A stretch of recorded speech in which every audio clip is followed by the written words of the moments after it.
Good morning, YouTube, and welcome back to the Pawnee Buttes. We have beautiful conditions this morning.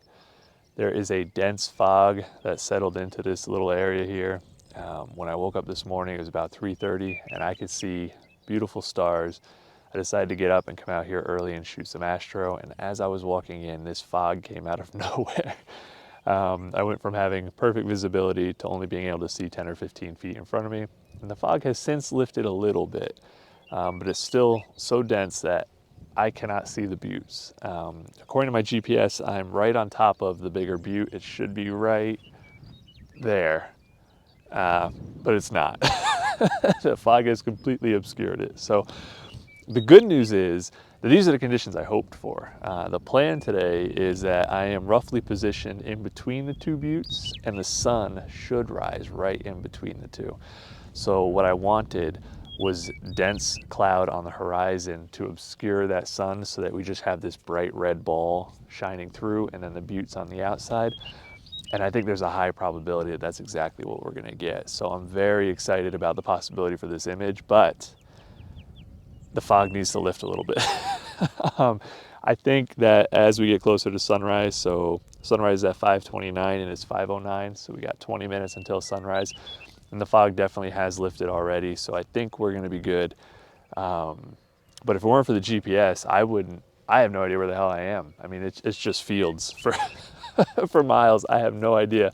So I'm 90% sure that the butte is there according to the GPS, but I can't see it.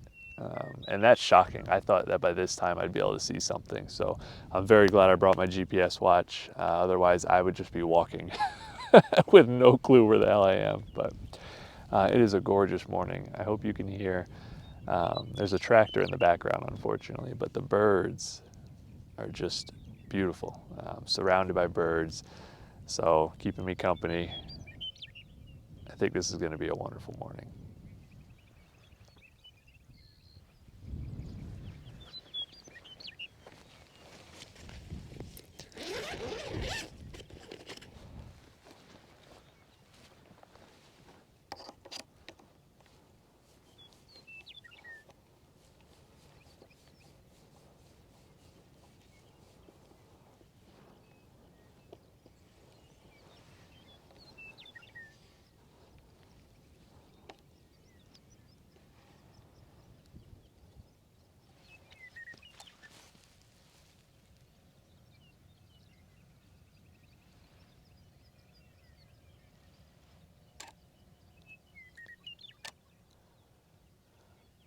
Nothing. Well, I took a couple of test shots hoping my camera could see something that I can't, but no. It's just a wall of white out there. I'm gonna recompose here.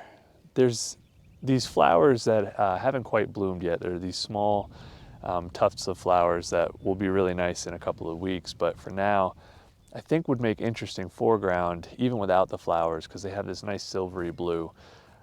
So I think what I'm gonna do while I wait is try and find a nice foreground composition, because I have to plan on the fact that I might not get the buttes, at least not all of them, meaning that they might be partially obscured. So I think having a strong foreground element might be important. So what I'm gonna do is set up to where I have a nice foreground, and then if I end up not needing it, I'll crop in tighter. This way I have it. I've got the time and I got nothing else to shoot. So I'm gonna recompose, see if I can't find a nice little section of these flowers coming in.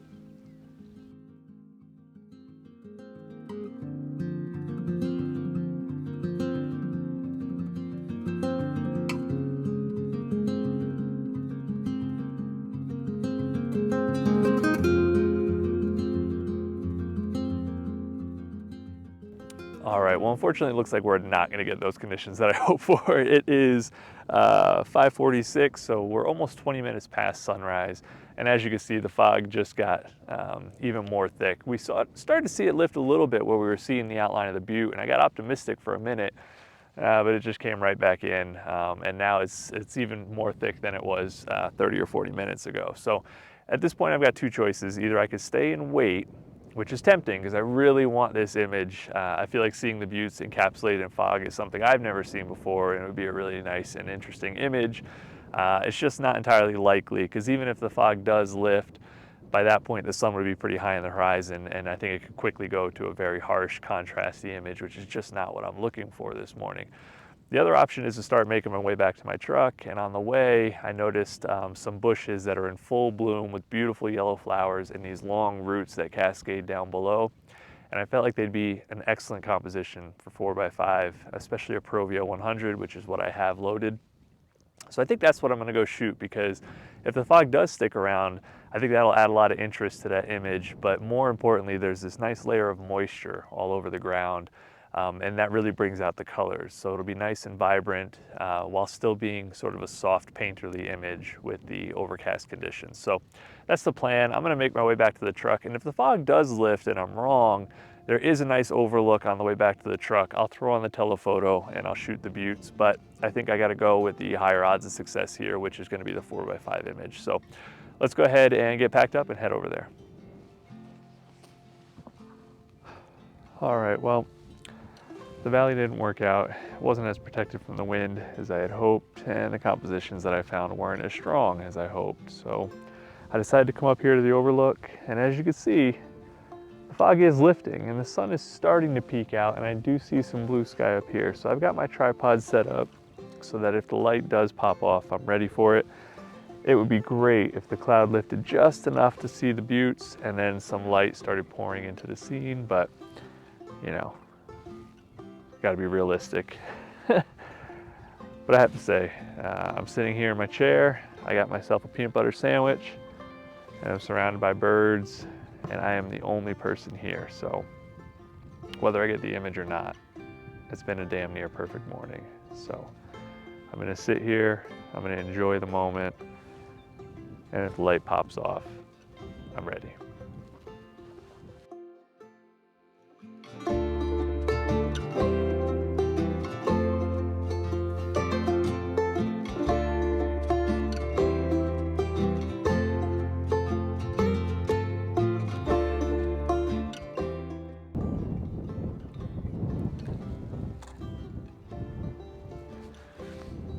All right, well, I think we got it. We got the exact conditions that I was hoping for. The atmosphere has raised just to the top of the buttes, and as the clouds have started to dissipate and break up, the sun is at the perfect angle to put beautiful dappled light on the scene, and we have these gorgeous green rolling hills leading us into the image. And we're very lucky. We've had so much moisture this spring in Colorado that everything is very green and lush, because it's not always like that. And having those green rolling hills catch that dappled light is key to the image. So honestly, I wouldn't change anything about these conditions. I'm hoping that we'll get some light rays pouring in as the clouds break up more, but other than that, this is absolutely beautiful and is exactly what I hope to capture.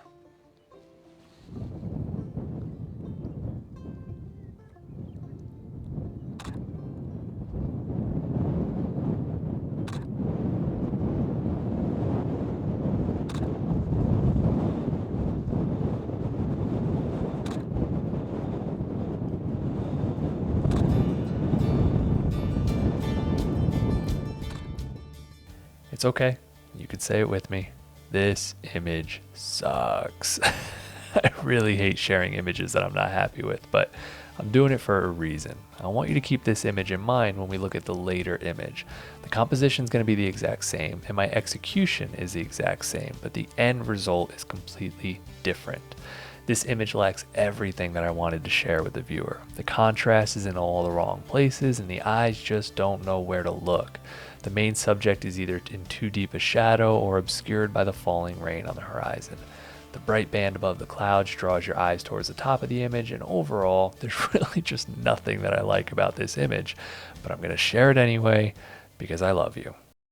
All right, well, that's gonna do it for me this week. I hope you enjoyed this video. I have to say, this was a pretty incredible morning. I'm not 100% sure the image is gonna work out, and I usually don't like posting a video that doesn't have an image, but I think sometimes the image is secondary, and it's really about the experience of being out in nature, and that's what this morning was for me. I've never been out 2 hours before sunrise where I could barely see 20 feet in front of me. I'm surrounded by fog, and all I hear are birds chirping. it was just an incredible morning, and one that I wanted to share with you. And also, I think that that's the other part of landscape photography, is that we get so focused on the images and that's what we share with each other. But really, photography for me is about the experience of being out in nature, and my camera gives me an excuse to do that. And I want to share that as well, because to me, the experience is more important than the images. And it's the experience that keeps my love for photography going and keeps me coming back. So I definitely want to be able to share with you some of my experiences and encourage you to get out there and have your own. So hopefully you enjoyed it as much as I did. By the time you see this, I will be in Europe for a couple of weeks. I'm going to Prague and then to Austria to do a backpacking trip, and there will be tons of landscape photography on that trip. So hopefully several videos of that, hoping the conditions work out. And then I'll be putting write-ups on my website, denverfineart.com, so make sure you check those out as well. But that's all I've got for you this week. I hope you have a fantastic weekend. Now get out there and make some images. Yeah, okay, I lied, I'm back. I was backing up the truck and looked over and realized that there's beautiful dappled light over where the windmills are, and now there's rain falling on the horizon. So it's just gonna be a really nice, simple scene, just a row of windmills with nice, warm, dappled light, rain falling on the horizon, bright white clouds above. So I put on the 400 millimeter, let's get the shot.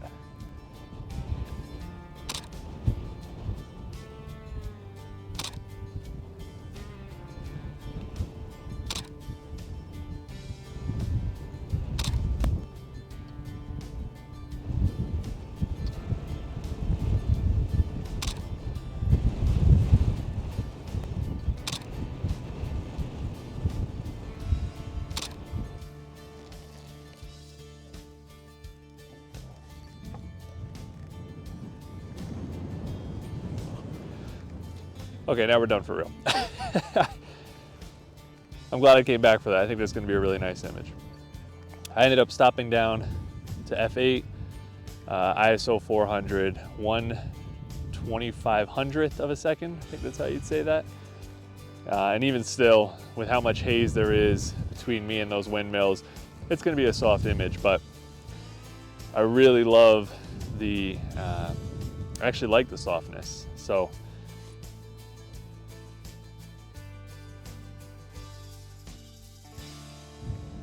perfect end to the day.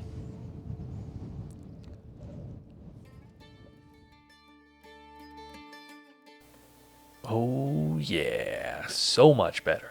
What used to be a flat garbage scene is now dynamic and full of interest.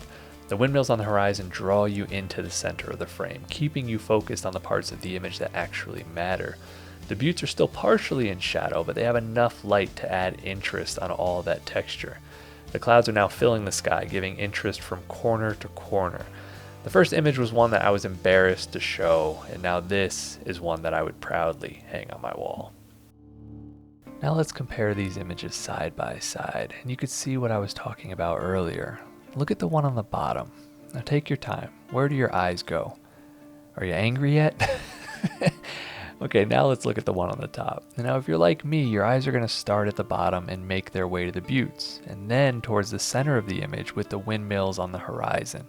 I purposely put a prominent windmill at the exact center of the scene, helping to draw your eyes into the middle.